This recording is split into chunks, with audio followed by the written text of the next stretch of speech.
Perfect. Okay, we got this. Okay. Halley, lead us with the quote for the week. Okay. Coming together is a beginning. Keeping together is a progress. Working together is a success. Yeah, and searching for a quote for this week, or what we've been going on for the past few months. There's always something good out there. So nothing is the perfect fit, and nothing is good enough. At the same time, everything is appropriate. So definitely, we're going through interesting times, challenging times, and the bottom line is figure out the best way and ways to keep growing together and overcoming challenges.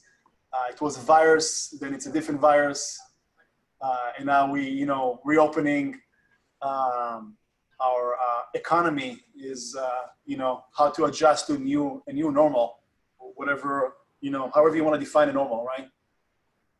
So we have a lot of work ahead of us in once again in any way you want to define it, and we are showing up, and we're gonna push forward. So food for thoughts. Okay, we're gonna open up with our brokers a couple of things, and then we're gonna jump to our speaker. Richard, what do you have for us? Well, what we wanted to talk about today, an email was sent out a couple of days ago in regards to the TDS. It was brought to our attention on the brokers meeting last Friday with CAR leaders from Gov Hutchinson that Section 1 of the TDS has long been just ignored. The use of that section is basically that if a seller, and remember that the TDS is a statutory requirement, unless there's only a few conditions that sellers are exempt, but it is a statutory requirement that the seller fill out the TDS, not the agent.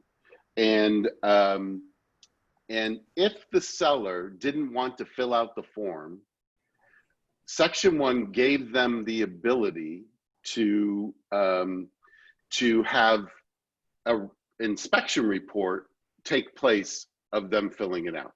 That was the use for Section 1. So it used to be there was only two options for that to take place, and that's by attaching. Unfortunately, I was looking for the email that I sent so I could read exactly what it is. But hopefully, Richard will. Oh, there we go.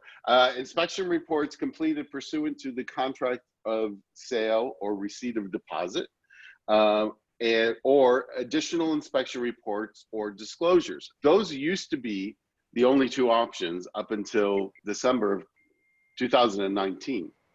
Well, evidently in December of 2019, they added one more option, and that is no substituted disclosures for this transfer.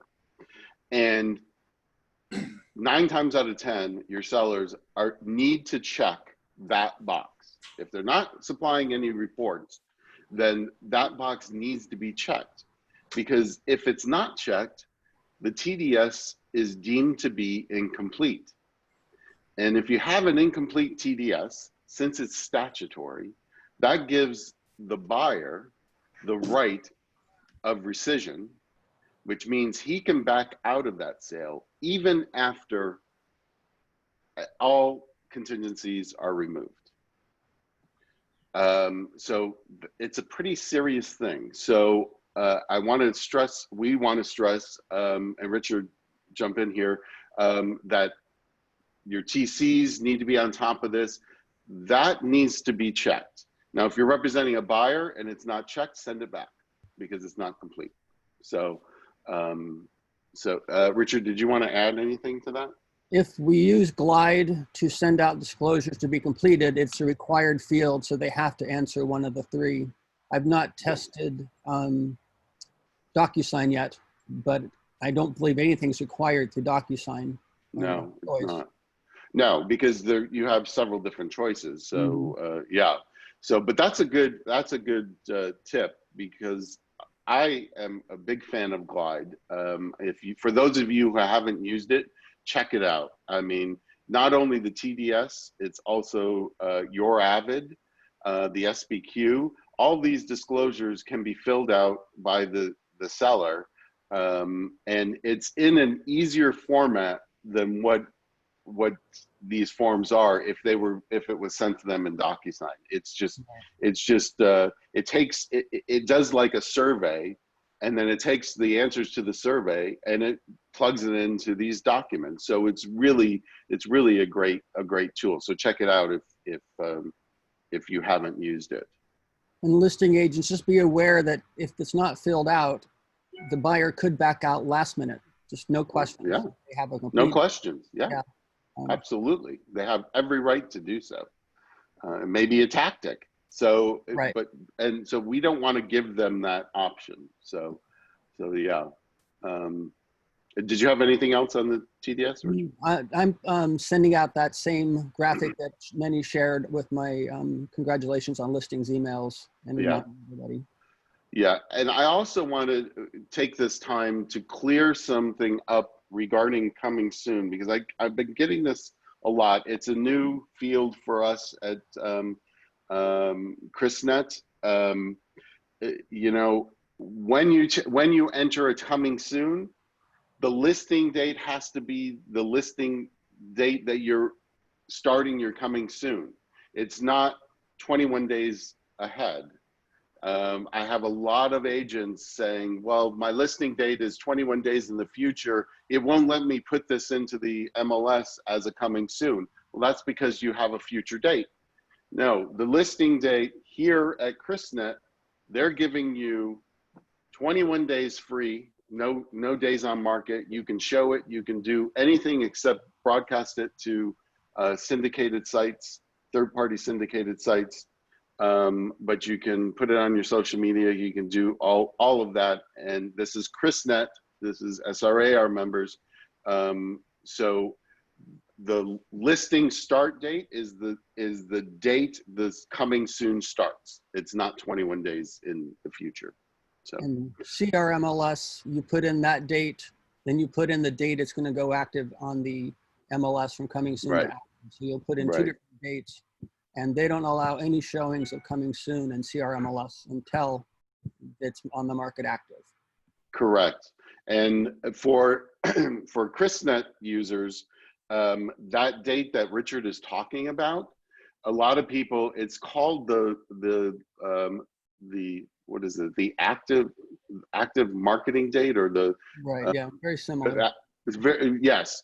It's that we have the same field because CRMLS is our vendor, but a lot of people are thinking, well, it's the first time. Oh, showing date. It's called showing date. So they think, well, in coming soon with ChrisNet members, we can show it, you know, in a week or so. So they're putting that date as the show date. Well, guess what happens on that date? The system automatically transfers it over to active, and you can't go back. So I'm teaching a class tomorrow at 4 for ChrisNet users. Please attend it, because you need to have just blanketly put that start showing date as 21 days in the future, because if you give it any less, your listing is going to go active before you want it to, and you can't do anything about it. So it is a learning curve. Everybody knows it's a learning curve. They're starting classes at SRAR regarding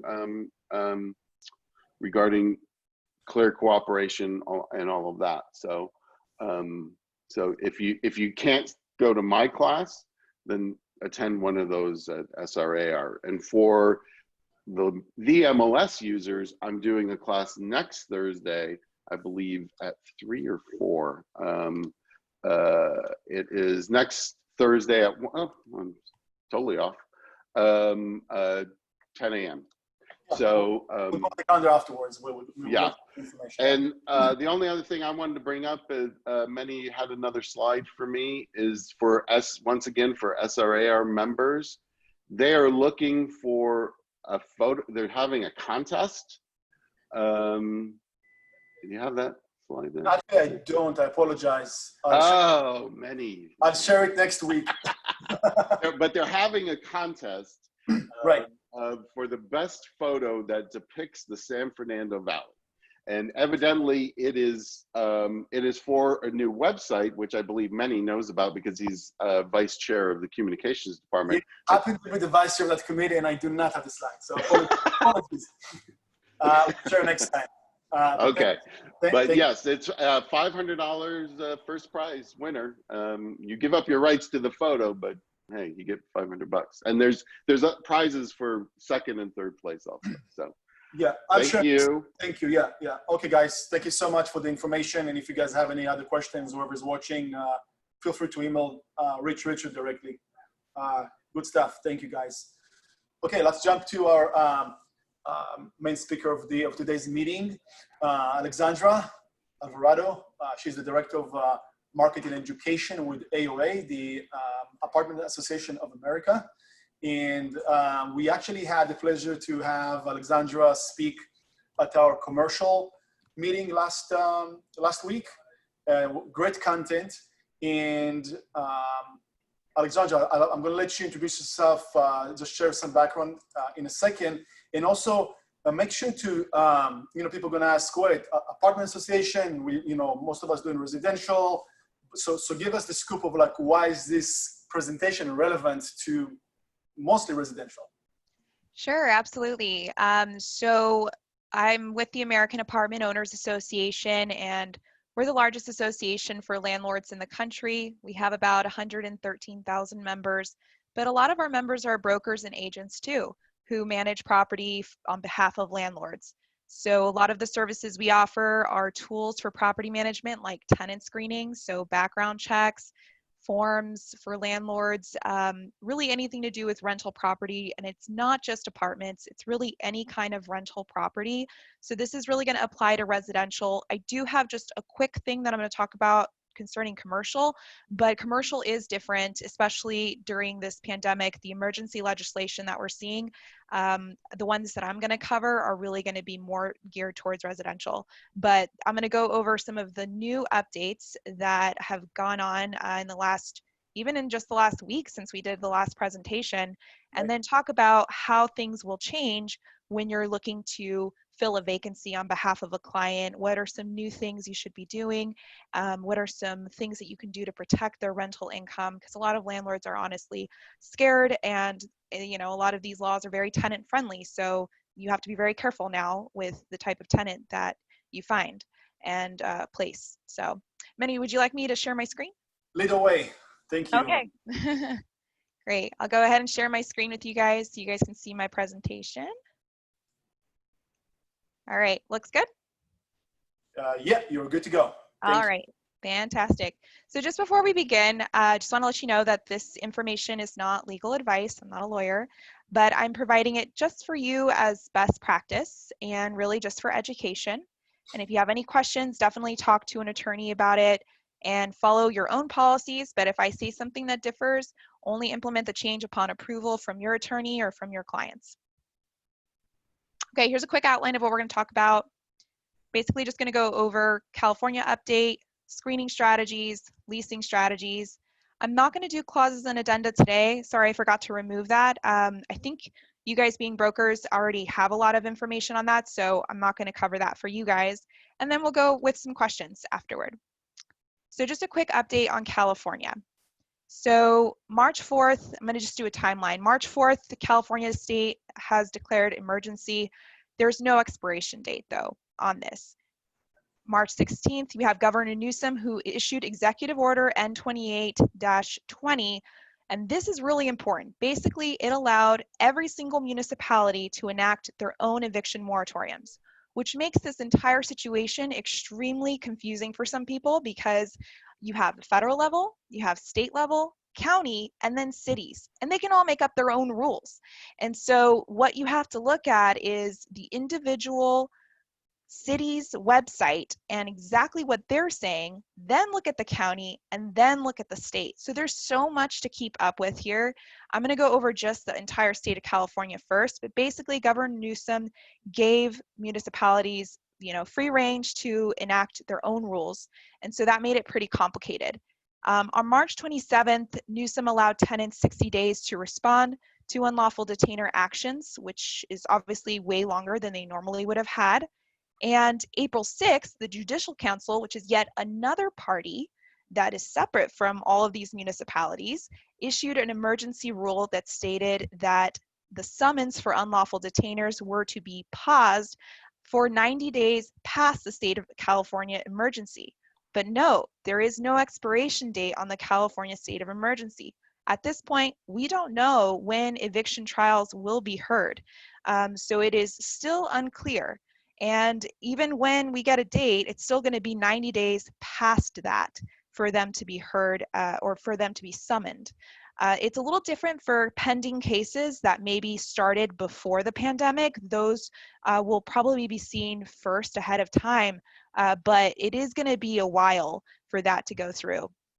And then on May 29th, which is just recently, this was actually just before the webinar last week, Newsom extended that Executive Order N-28-20, now allowing municipalities to essentially enact their own rules even further, all the way to the end of July. So that means that, the rules that we're seeing with especially cities like Los Angeles that are really aggressive, they have the right to extend those rules now all the way up till the end of July. Whereas before it was going to expire last week. So that gives now more time for these eviction moratoriums to stay in place. So on March 19th, this is for Los Angeles, there was an executive order issued to continue all unlawful detainers. So that means that, again, the ones that were pending are going to be continued, meaning that they're not going to be heard at this time. And then there was also a rent freeze in Los Angeles County, so nobody can increase rent during this moratorium time. And on May 12th, it was extended to June 30th. So now they have also a 12-month timeline to pay delinquent rent from the date the moratorium ends. This is really just extending things further and further and further out. And a lot of it is to put less pressure on the courts, because obviously everyone's waiting in line trying to get these evictions done, but at the same time, they have to abide by social distancing rules. So they're essentially trying to spread this out so that there's less pressure on the courts. Now, Orange County is a little bit different. There are no countywide rules in Orange County, but there are cities within it that have enacted their own rules, as Governor Newsom allowed. And so Anaheim, I noticed that that one expired. It was not renewed. It went up for vote. So that those rules have expired already. I haven't checked the other cities, but those are definitely some cities to check if you do manage any rentals there. So future legislation. I had this link up last time, but honestly, it was updated last in May 21st. So I don't even know if these are as relevant anymore, because now it's been 2 weeks and things just change so much on a daily basis. But I did think it was interesting that AB 828, which is the one that I think landlords are the most scared about, was potentially now dead in the water. It basically was saying that if the tenant can't pay rent, they can file a declaration with the court if they're being evicted and ask the court to reduce their rent by 25% and give them a year to pay it back. So that part about reducing the rent was removed. And then now I don't know if it's going to move forward anymore. It's just, it went through like an initial vote, but I don't know if that's going to happen anymore, but it would definitely make it a lot, and this would be for the entire state of California, it would make it a lot more official for tenants. Then SB 939. So this is the only part that I'm going to cover about commercial. So none of this other stuff really applies to commercial, but there is this bill that basically is very controversial, allowing commercial tenants to end their lease completely or open up new negotiations on the lease, and also give them a 90-day moratorium on paying rent, which they did not have before. But I just saw just yesterday, that lawmakers in California are actually having second thoughts, and they've now removed that end of the lease proposal. So Now, commercial tenants can't just end the lease for no reason. So that's going to be really interesting to see on Tuesday. We should get more information on commercial and how that's going to be affected. So stay tuned for SB 939 on Tuesday. There will be some news about that. Okay, so a couple questions we usually get and we've been getting at AAOA that I just want you guys to know is, do tenants have to give notice? And the answer is yes. Governor Newsom did say that tenants do have to give notice if they can't pay rent within 7 days of rent being due.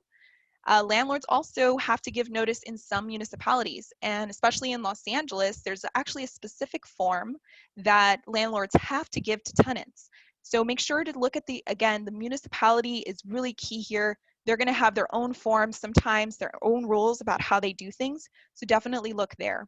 And then, do tenants have to provide documentation? So Governor Newsom didn't say that they did, but in some municipalities, they are requiring some sort of documentation. And that's also going to be something that's going to be seen in court later, right? So every judge is going to say, okay, if you didn't pay your rent, why didn't you pay it? So the tenant is going to have to show that at some point.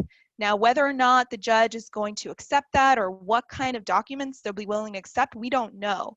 But it is still worth asking. You definitely can ask, but you can't require it in some municipalities. In other municipalities, you can. So definitely check that. Should you file an eviction right now? It's a hot question. And the answer is maybe. Definitely check with legal counsel. It can affect your ability to collect rent.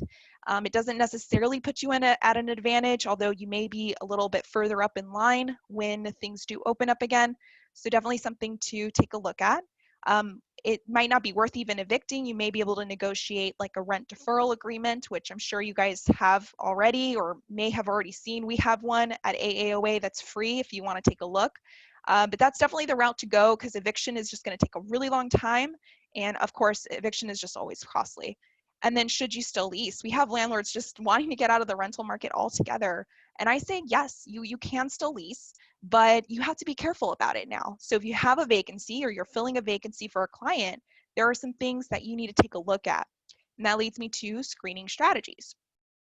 So the interview, really important now if you're not actually meeting somebody in person because of social distancing, that you at least have a Zoom call like the one we're on right now or FaceTime, whatever, so you can at least see their face, right? So tenant fraud historically goes up whenever there's some sort of recession.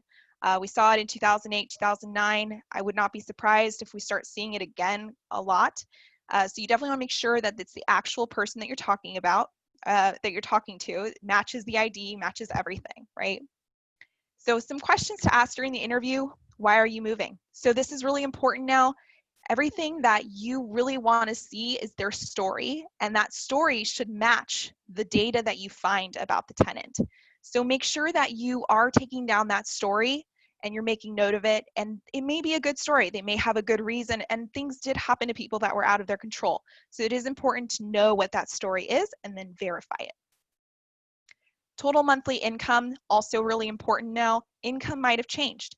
And so total actually in California means more than just income from an employer. Now you may have to consider also unemployment benefits or Social Security, child support. There are multiple types of income. So in California, you can't discriminate on the source of income. So just ask them what their total monthly income is. And then also how many people will be living in the unit. We're going to see a lot of families start to move in together, friends, to afford a place. So it's important to know how many people will be living there because you should be screening and also putting all of those people on the lease, which will help with liability later. So definitely a good question to ask now. And also, can you afford the application fee and security deposit? A lot of people might not be able to. I'm going to talk about some security deposit alternative at the end, which may be a more affordable option for tenants who maybe can't afford a security deposit right now. You know, it's really interesting. I saw a rental ad recently, and they waived the security deposit. And I think they're just desperate to fill their vacancies. That's not the way to go, okay? There are alternatives. You can help tenants, but also be smart about it, okay? Having a $0 or a $99 security deposit, I don't recommend it. It looks desperate, and it also doesn't help the landlord later. So we're gonna talk about what we can do instead later. Can you provide references from previous and current employers and landlords? This is super important because landlords aren't able to file evictions right now. So how do you know if there's maybe an issue that might have occurred before coronavirus that the landlord was not able to pursue in court yet? I've seen where some of our landlord clients were literally about to just have the sheriff do the lockout, and that day they decided, oh, we're not going to do lockouts anymore, and you wouldn't know about that unless you talk to that landlord. So definitely make sure that you know that landlord's information, you talk to them, and we're going to talk about like exactly how to like verify those references, and of course employment as well is important always. And do you have any questions that might help reveal some red flags? Maybe you can also talk to them about some of their concerns. Now, here's a quick one. Do not ask applicants if they feel ill, if they've been sick, if they've had coronavirus, if they've been out of the country. Those can infringe on privacy issues. So I know you may be curious, you may want to ask, just stay away from it. And also the country could be discriminatory just because, where they might have gone might be where they're from. So just be aware of that. And also documentation. So again, a lot of tenant fraud we saw in 08, 09. How do you know the documents are fake or not? Well, one of the things you can do is ask for multiple types of documentation. It's harder to fake more than one type, right? I might be able to fake a paycheck stub, but I don't know if I'll go through the trouble to also fake other documents. We're going to talk about that in a second. So we talked about source of income. I just want to clarify again that that's lawful, verifiable income. And it does include federal, state, or local public assistance. So be sure to consider all of it. And this is actually an excerpt here from California law. So that is how it is defined in California law. Also, pay stubs. How do you know they're real? Well, name, occupation, and date of birth should always match what they gave you on the application. No spelling mistakes. Digits and decimals should line up. It should look like it was made in an accounting software, not Microsoft Word. The 0 and the O's should look different, and estimations and roundups should be minimal. So again, pay stub companies, or the ones that make the fake ones, they're getting better. So you definitely want to make sure that you're also doing other types of verification, because this might not even be enough. But at least if it fits these, maybe then at least it's like a little bit more legit. But one of the things here you should also probably do to kind of back that up is get a bank statement. This might have been overkill in the past, but I'm recommending it a lot to our landlords to just double check. So one of the things that's important about this is seeing the amount and the entity of the direct deposits. Most people get direct deposits from their employers. So you should be able to see that on a bank statement. It should be very clear when those direct deposits are being made and for how much and how often. And also, if they're paying out of their bank account for rent, which is common, that should also be reflected there as well. So unless they pay in cash, or maybe they pay by credit card, which is kind of rare still, I think for the most part, you should be able to see that. And then also checking for a healthy savings and checking balance. Things are kind of up in the air right now. Some people might not have jobs for very much longer. Unemployment keeps rising.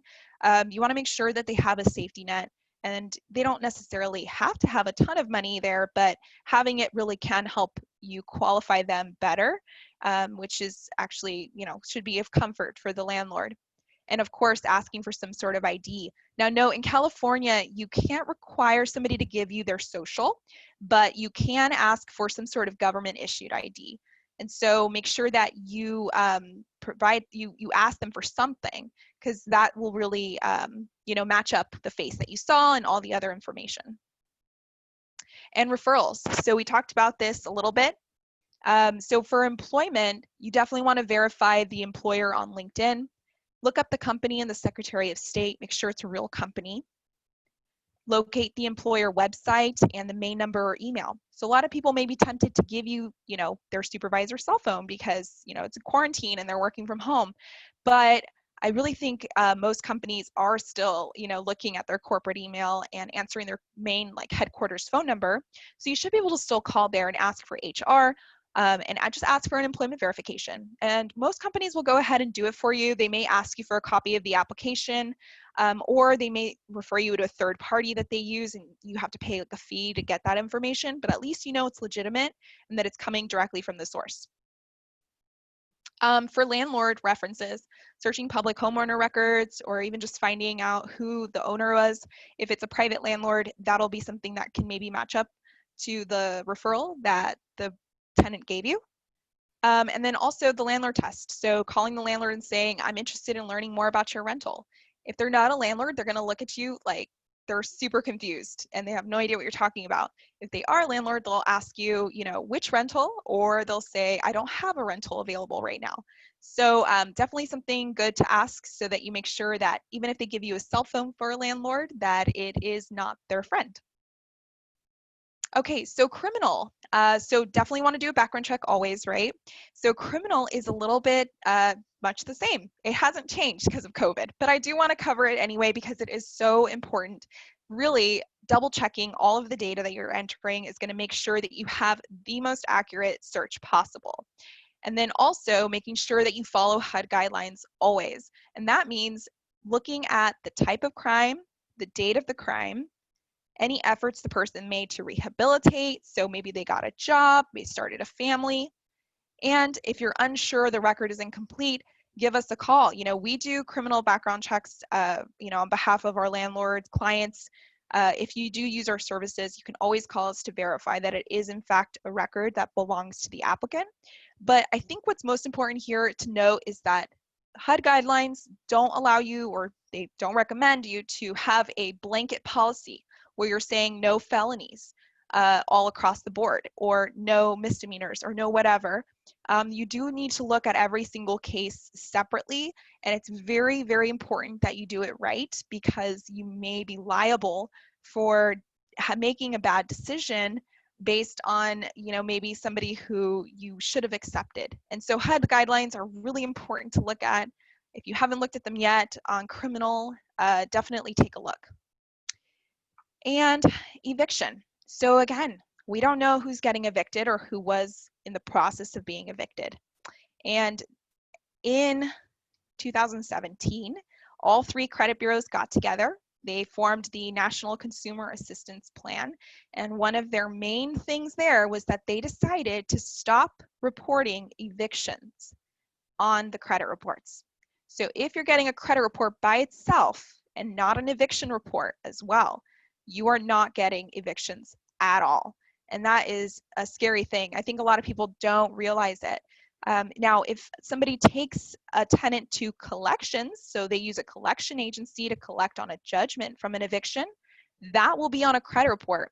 But the actual eviction itself won't be on there. Filings aren't on there. So you really need to have a very strong eviction report and make sure that whatever company you use for tenant screening has something separate for that purpose. On our end, we use the person's social, and we actually look up all of their addresses they've ever lived at. And so one of the things that is really important is that evictions don't have socials on them. Eviction records don't have socials on them. And so it makes it kind of hard to determine whether or not that person was actually evicted there. But what we can do is find all of the addresses they've lived at and do a cross-reference on that so that we know that that person did in fact live there, and then we can see if there were any evictions at that address. So it's really important to make sure that you have the right information and that you are getting it from a company that is providing you with a comprehensive address history. And this is just a disclaimer here. Whenever you order a report with us, we don't find previous addresses. We let you know because that can certainly mean that the name or date of birth or social is wrong. Okay, so credit report. So this is our credit summary on our reports. This is just a small section of our really long, detailed reports, but this is one of my favorite sections, and I'm gonna point out why. So I think the credit score, well, I think people are more than their credit scores. And I think that we're gonna see from COVID-19, some people's credit scores may be dropping. So we definitely wanna be cognizant of that and see if the story on their credit report matches the story that they have to tell. Did they have issues before coronavirus? Or did things happen because of it that were outside of their control? So the one thing here that's important is total account balance and total monthly payment. So that's going to be the person's debt. You should definitely have a report that shows this really clearly. In my opinion here, This is really important because it shows you how much money is coming out of their account to pay down their debt. So that means all of their credit cards, all of their loans, everything that they have combined together, how much do they pay per month on that? And that is really going to be what is going to allow them to be able to afford rent as well. So it's not just their income, it's also how much is coming out for the debt. So that's really important. The other thing too, obviously here on the right side, these are all the negative issues that we find on their reports. And of course, we want to make sure that, you know, if there are collections or something like that, that maybe either it happened a long time ago, it was paid off, or maybe it happened during coronavirus and it's something that they're working on fixing. So here's an example of a collection record. And so one thing that we want to look at when we see a collection is what type of collection is it? So a lot of people get sick and they have to have medical bills, especially now with coronavirus. You may see that. People I've heard have had tens of thousands of dollars worth of medical bills because of being in the hospital because of coronavirus. They're not going to be able to pay that. So they may be taken to collections. And if that happens, you may need to make an exception for it. Now, medical is not seen as strongly as a negative in our industry. We're looking at more like, you know, a collection to an apartment building, obviously, you know, maybe they left a lot of damages or maybe they didn't pay their utility bills. So those are all things that were maybe more important than somebody who maybe felt ill. The other thing as well is the amount due. So some collections are really small, and I think, you know, I wonder why people don't just pay them off, to be honest, you know, just like a little fee here or there that they didn't pay.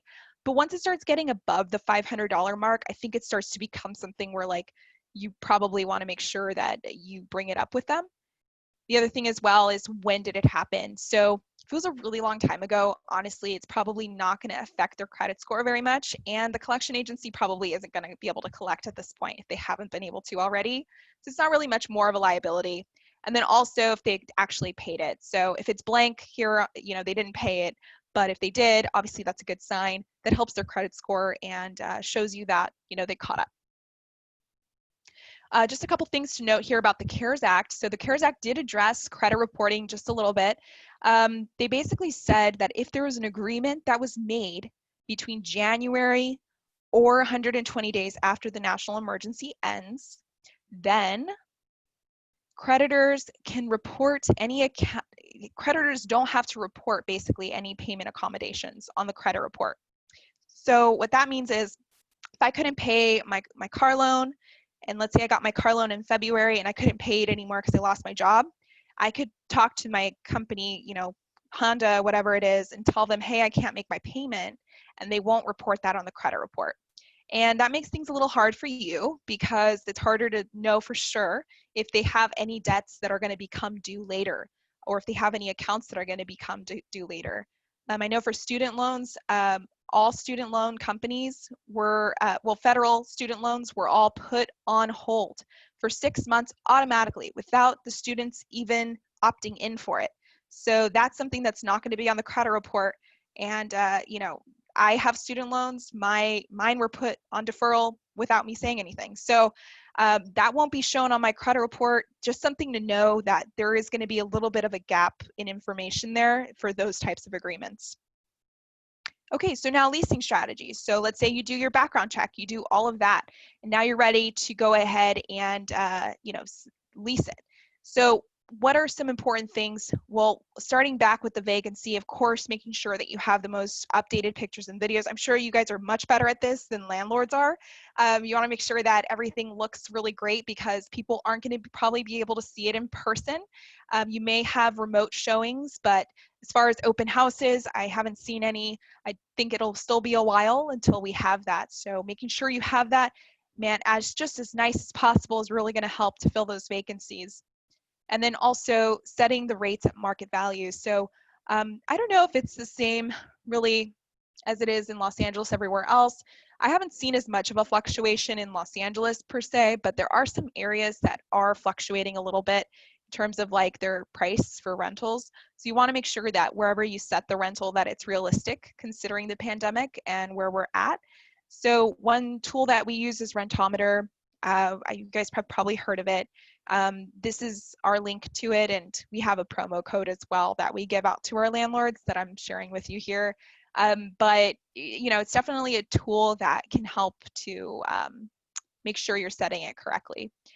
The other thing as well is following up on leads quickly. I'm sure you guys all do this, but there will be fewer qualified tenants. So even though people are starting to move now, you may find that finding a qualified tenant or a tenant that looks good may be a little bit more of a challenge. So as soon as you find one, just do everything very quickly. You don't want to lose them. The other thing as well is going digital. So definitely having an online application. Our system does everything online. So you can send out basically, an invite to a tenant. They fill out the online application, they pay the application fee, and 30 seconds later, you get the report in your account. So having that sort of streamlined process where you don't have to have paper, you don't have to have meetings in person with the tenant, that's going to be so important moving forward. So make sure you have a really good digital application process and also screening process. And then also for lease signing. So I heard you guys talk about DocuSign and those are all great ways to do digital signatures. You all, again, are more familiar with this than a lot of landlords who are kind of more old school and maybe have, wet signatures, but definitely having that digital helps. And then online rent payments ongoing. You guys might not handle rent payments. Maybe you do, maybe you don't, but it's definitely something worth suggesting. We use PayRent, so that's free for landlords, and I think it's just like a couple of dollars a month for the tenant if they use it to pay directly from their bank account, or they can even use their credit card if they're falling on hard times. That could even be an option for them. So that's something new, and I think it's becoming a lot more popular than it ever was before because of this whole pandemic. All right, another leasing strategy. So remember we talked about security deposits and how a lot of people may not be able to afford them. There are some alternatives. So don't go and put no security deposit on your listing or $99 security deposit. We have something called LeaseGuarantee, which is actually part of our tenant screening. And so basically what that does is it reimburses landlords for their court judgments all the way up to $10,000. So basically what that means is if a landlord takes a tenant to court at any time after the lease or even during the lease, they can get reimbursed for those losses. That means rental losses, damages, legal costs, whatever it is, all added together, up to $10,000. So that's going to be something huge for landlords who may be in that weird space where they're not really comfortable renting right now because they don't know if the tenant is going to have a job, or they might actually feel like, how do they know that that person is going to actually follow through? This is going to be something that you can use. And then also for the tenant, can they afford it? And with LeaseGuarantee, it's actually a lot more affordable than paying 1 or 2 months of months rent of security deposit. So I'm just going to go through here real quick. So the benefit really is protecting rental income. So obviously that's going to be most important to landlords. Second is filling a vacancy faster. So for you guys, if you find a tenant who maybe just doesn't meet 100% of the qualifications, maybe their credit score took a dip during the pandemic, but they look good overall, you may want to ask them for a security deposit and also ask them to purchase LeaseGuarantee. So that way you have not just the protection for the security deposit, but also an additional protection in case the tenant later has to be taken to court. And then also helping them qualify and peace of mind for you, for the landlord, because at the end of the day, worst case scenario, they're going to have money in their pocket and they're not going to be out that money. So that'll be a nice safety net for them to have in the future. So just real quick, if you guys are curious about pricing, these are like the different levels of protection. So most rentals in Los Angeles are going to be at least the $2,500 level of protection because that's going to be at least 2 months rent. But there are higher as well, and it's just a few $100s or so. That's something, again, that the tenant can pay or the landlord can pay, although most cases the tenant does pay for it. And you can do this instead of a security deposit even.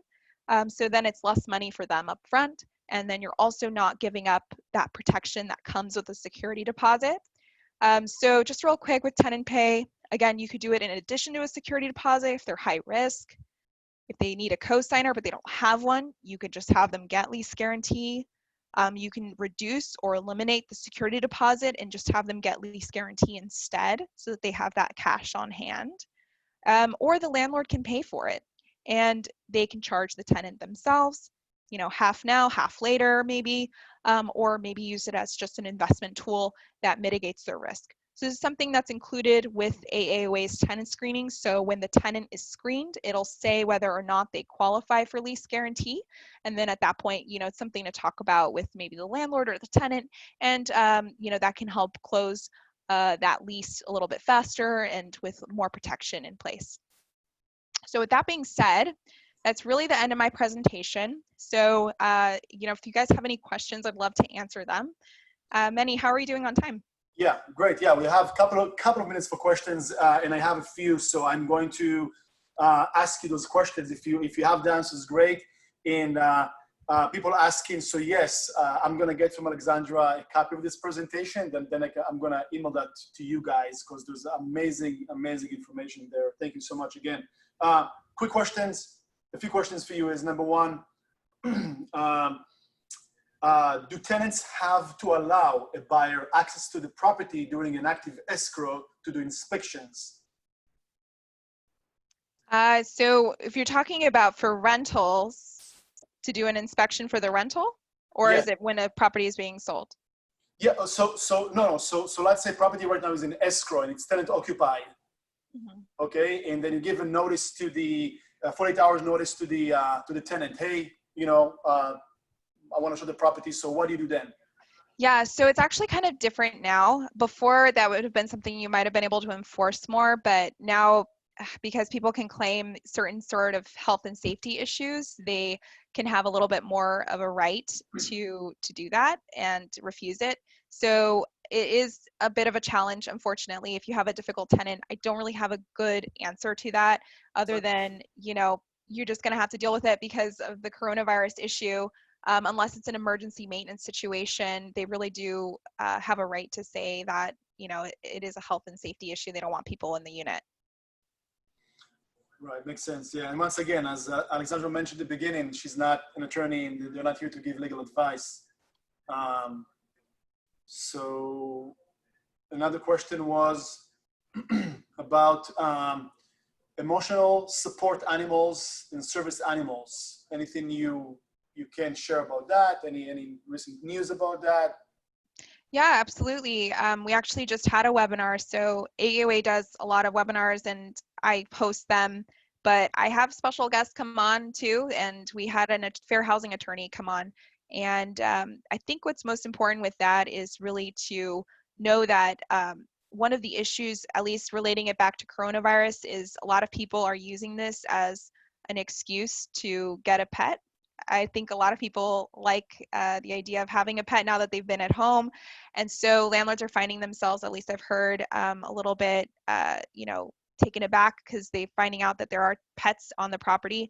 Unfortunately, a tenant can make a request for an emotional support animal at any time, not just at move-in. They could move in and then the landlord can find out about the dog and then they can make the request, and that's still acceptable. It's kind of crazy, but unfortunately it's something that you do have to do. Now you can ask for some sort of letter from a medical professional that shows the need for the dog and or whatever kind of pet it is to have them enjoy that residence the same way that anybody else would. And so that can be said in there that them having a pet is required, or having an emotional support animal is required. Now pets are different.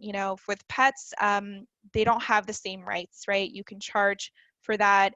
You can also have a no pet policy. There's no laws against that.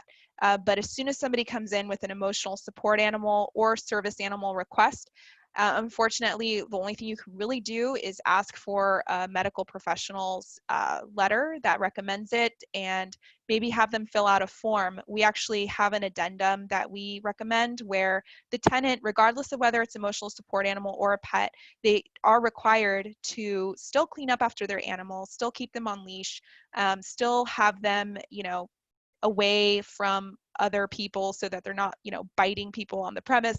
So they still have some responsibilities. It's not like everything goes out the window just because it's an emotional support animal. So having them sign that they agree to take care of their dogs and follow the rules is something that, or their pet, whatever kind of animal it is something that we do recommend, regardless if it's emotional support or pet.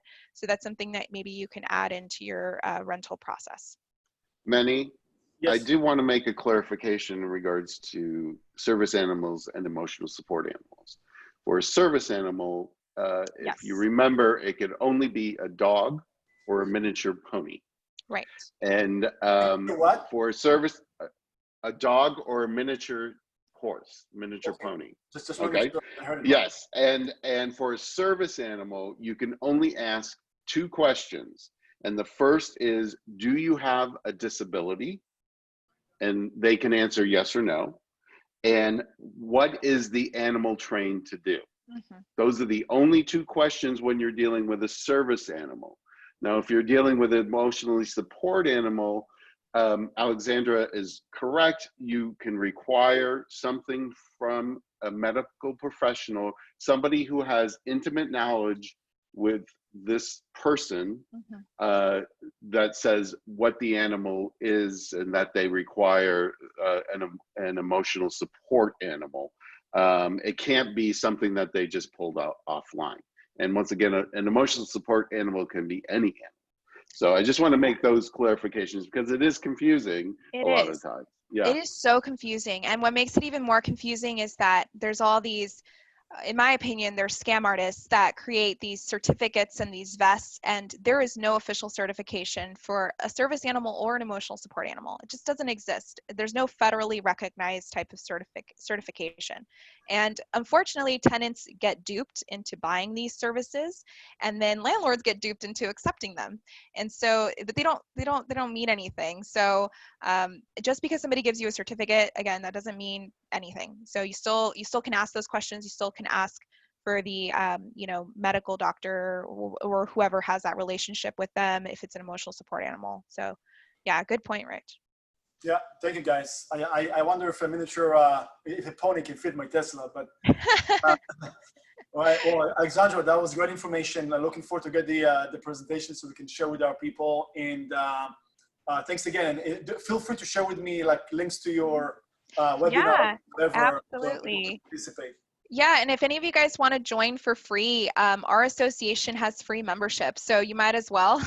It's aaoa.com. So if you want to, you know, go ahead and just create a free account, you'll at least be subscribed to our newsletter, so you'll be in the know of any updates in the rental industry, which is our specialty. We do cover a little bit of commercial, but more so residential. And then also you'll be updated on when we have our webinars on different topics. And, you know, if you need to screen a tenant, that's there as well for you. So you don't have to pay for membership. You can just join and be informed. And if you're, you know, managing rentals, it's more important now than ever to be up to date on what you can and can't do. Yeah, awesome. Thank you, Alexandra. And if you don't mind, just drop in the chat for the Sure. the link, and you welcome to stay. We have only just a few more minutes. Alexandra Alvarado with the American Apartment Owners Association. That was a great presentation. Thank you again. We're just going to glide through a few things over here. First of all, shout out to our closers in the month of May. The Calabasas office, commercial, residential, great job, guys. We had a great month in that office. Same with the Westside office, commercial, residential. Missing Omid over here that works with David Yashar. Great job, guys. You know, we gave shout out last team meeting for the top performers, but this is for the entire group that, you know, closed deals. Same thing with our Long Beach office. Great job, guys. We had a great month, and all the 3 offices, by the way, we are projecting a busy month ahead. It's just you know, signs of you know, things moving up again, and you guys out there, you know, physically or virtually, and putting your mind back in the game and engaging and really, you know, once again doing a great job, staying focused and once again, adjusting to that new normal, whatever that means to you and to your clients. So congrats, everybody. We are going to post that on our social media to give you guys a shout out. Pivot. If you didn't have enough pivots, Bold Pivot is coming again, launching again in July. Same investments of $99. And it's going to be 4 weeks, 2 hours, 2 days per week, most likely the same calendar. So if you took it last time and it didn't really, were as involved, engaged in whatever, take it again. It's worthwhile investment. And also, if you just want to take it again, or if you didn't get a chance, but definitely take advantage. And we are going to share, actually I did send an email this morning with a link. If you didn't see it, you're going to get emails from us and text from us as well about Bold. So once again, in July, I won't have a chance to really show you in depth right now. Maybe I will, just give me a couple of seconds to see what we have left. But in Command, you have, it's once again, it's a all built-in system. So we go to Command and on the actual main page, let me see, I'm going to share this with you. New share, this one. Can you see my screen over here moving? Yeah. So you see on the home page, right? If you go to the center of the page, you got goals actual. If you're going to click on the actual link over here, it's going to take you to the actual console. And here on the top right, you can do goal settings. Let's say it's for this year. You can also build for next year. Get started. Super easy. You look at on the right-hand side, step by step. How much you want to net, percentages, etc. It does everything for you automatically, right? Gives you like a nice visual graphics of what your goals are. And, at the end of the day, it's what you're getting. Back to my screen. What you're getting is once again a visual of your business planning. The cool thing about our system is it feeds from our office production or your production, what you have active, what you have cancel, pending, in escrow, whatever. It feeds that sheet. So nothing wrong with do it like with pen and paper, old school, or using different graphs or sheets and whatever systems, but it's a one-stop shop and it feeds from what we actually do. So that's one point. The second point is we are already into the second, part of the year, right? So, almost there. And you want to re-establish your goals, restructure your goals, hard reset. Our team leaders, Halley, Stephanie, had a quick, basically, not really quick, just a more in-depth, things of how to do, but we're gonna talk about next week, so we're gonna have enough time. And this is really the right time for you guys currently to hard reset on your goals and rebuild this. So go to that platform once again to Command. It's gonna take you like just minutes to do it. So you're gonna have something right now visual that you can start to feed from. And we're gonna have another session soon about business planning. We'll do that with the team leaders week after next. Today, 1 p.m., cutting costs with KW session. Just log in, click on the link. We always share the actual training calendars with you. So click on the link and log in. You have to be a KW agent to join in. And we have myself and Patricia at 3 p.m., step-by-step how to create designs, flyers, etc. Tomorrow we have our LC meeting at 1 o'clock. If you're LC, you do not want to miss that meeting. And we're gonna, I'll do another step-by-step how to create single property website session 2:30 p.m. and 4 p.m. Clear Corporation. I think it's only Kristen tomorrow with Rich. Correct. Yes. And Chloe's the following week. Correct. Yeah, and Friday, 10 a.m. we have another great session. Look at it as more like a farming session, if you may, in very creative strategies that people doing throughout the state. The country. And 1 p.m. I'm going to have a live together with Halley, and our guest is Senator Lena Gonzalez, Senate District 33. Sounds like the Hunger Games. District 33.